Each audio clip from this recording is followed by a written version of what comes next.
আসসালামু আলাইকুম। নাহারের পক্ষ থেকে আপনাদের সকলকে স্বাগতম।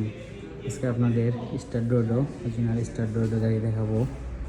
অনেক গাড়ি দেখছে, এই যেটা অ্যালয় দিয়ে রেডি করা আছে, দুইটি কালারের, সবুজ একটি, লাল একটি, দুইটি কালার হয়ে থাকে।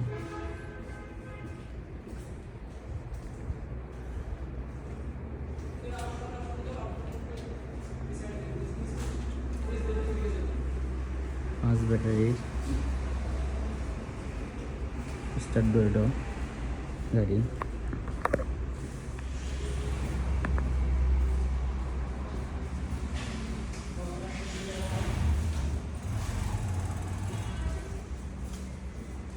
অনেক গাড়ি রয়েছে।